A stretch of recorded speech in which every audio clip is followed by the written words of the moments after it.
You watch someone else receive what you've been praying for. Maybe it was a friend, maybe someone from church, maybe someone you follow online, and they got it. The relationship, the breakthrough, the job, the child, the healing, whatever it is you've been carrying in silence for months, maybe years, they got it. And you're still here, still waiting, still praying the same prayer. And the part that hurts the most, the part you wouldn't say out loud, is that you're not even sure you're happy for them. You tried to be, but underneath that, something shifted. Because if God answers prayers and he answered theirs, then what does it say about yours? What does it say about you? You haven't stopped believing, but you've started wondering, why not me? Why does it feel like everyone around me is moving while I'm standing in the exact same place I was a year ago? What you're about to see is something you can't see from where you're standing right now. Not a list of things to fix, not a call to be more patient. What God is actually doing in the space between your prayer and your answer, and why the length of your wait may be the most significant thing he has ever done for you. Point 1, the comparison is real and it's doing something to you.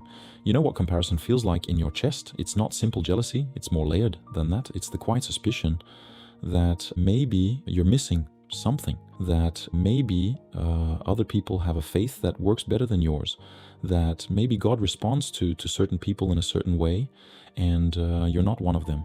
You don't say this out loud, but it lives in you. Am I doing something wrong? Is there something in me that keeps this from moving? Here's what you need to hear first.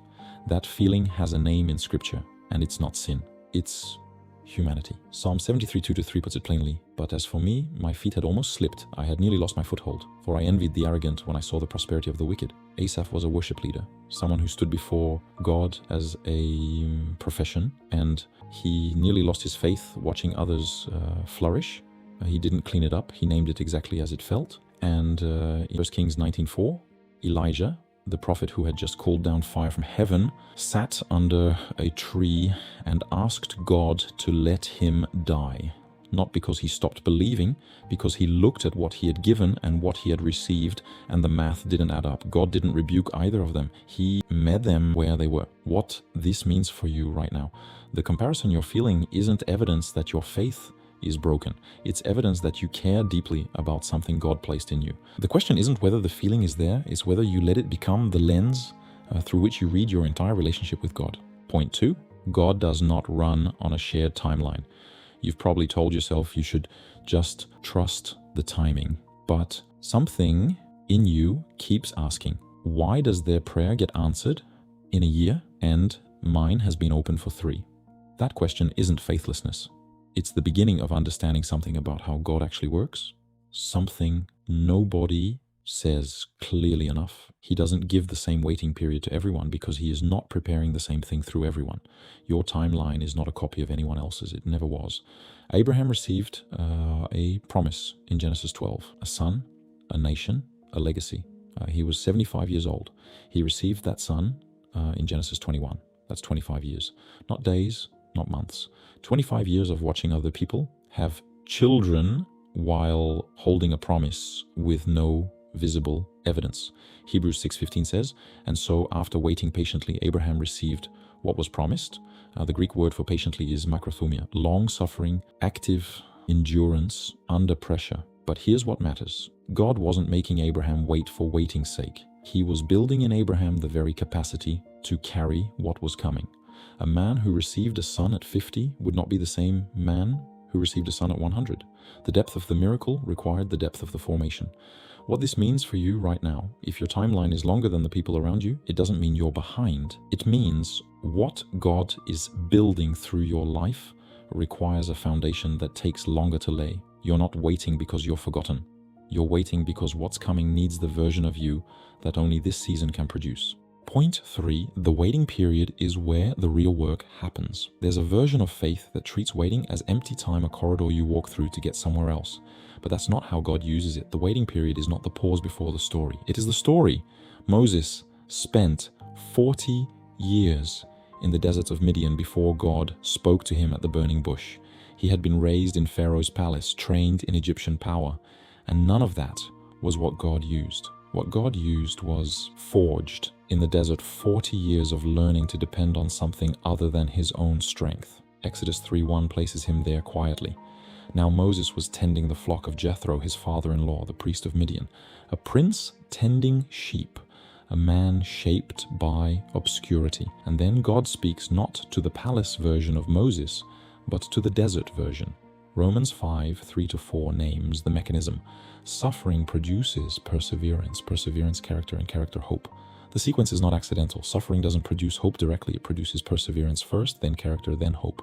God is not just getting you ready for the answer. He's producing something in you that will outlast the answer. What this means for you right now, what you're living in this season, is not wasted time. Something is being built in you that was not there before, something that cannot be fast-tracked, cannot be borrowed from someone else's testimony. It is being forged in you in this specific silence for something that only you will carry. Point 4, God's silence is not God's absence. One of the most painful parts of a long wait is the silence. You pray and nothing moves. And over time, that silence starts to feel like a verdict. Like God has weighed you and found you insufficient. Like your prayers are hitting a ceiling and going no further. Jeremiah knew this. Lamentations 3:8 says it raw. Even when I call out or cry for help, he shuts out my prayer. That's not a doubter. That's a prophet, a man who spent his entire life speaking for God, describing what it feels like when God goes quiet. He doesn't soften it, he names it exactly as it is. But 14 verses later, something shifts. Yet this I call to mind, and therefore I have hope. Because of the Lord's great love, we are not consumed, for his compassions never fail. They are new every morning. Great is your faithfulness. Lamentations 3:21-23. The circumstances haven't changed. Jerusalem is still in ruins. What changed is what he chose to anchor himself to the character of God, not the experience of the moment. What this means for you right now. The silence you're living in is not a verdict. God's quietness in a season is often not about what he's withholding, it's about what he's protecting. He is not absent. He is present in a way that doesn't announce itself, working in a layer of your life that hasn't surfaced yet. Point 5, your specific mission requires a specific preparation. God doesn't give you a large assignment and a short preparation. The two are always proportional. The weight of what he is calling you to carry determines the length of the process he uses to build you. Paul's conversion on the road to Damascus in Acts 9 was instant. His ministry was not. Galatians 1:17-18 tells us he spent years in Arabia and Damascus before his public mission began.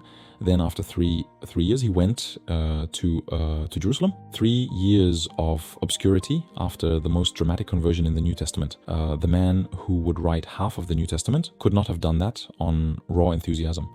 The letters, the churches, the persecution, all of it required a formation that took time. Ephesians 2:10 speaks directly to you. For we are God's handiwork, created in Christ Jesus to do good works, which God prepared in advance for us to do. The word handiwork in Greek is poema, from which we get the word poem. You are not a rough draft. You are a deliberate composition. God prepared the works for you before the world began, which means he also prepared the timing.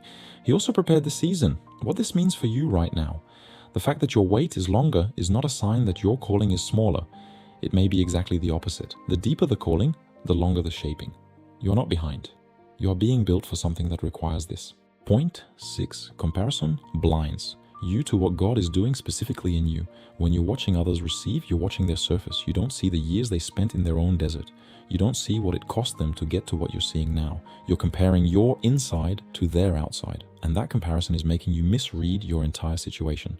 Job's friends made the same mistake. They looked at his suffering and drew the logical conclusion, he must have sinned. We're wrong. Job 1:8 records God's own words before the trial began. Have you considered my servant Job? There is no one on earth like him. He is blameless and upright, a man who fears God and shuns evil. God's assessment of Job contradicted everything his circumstances seemed to say about him. Psalm 27:14 speaks into exactly this. Wait for the Lord, be strong and take heart and wait for the Lord.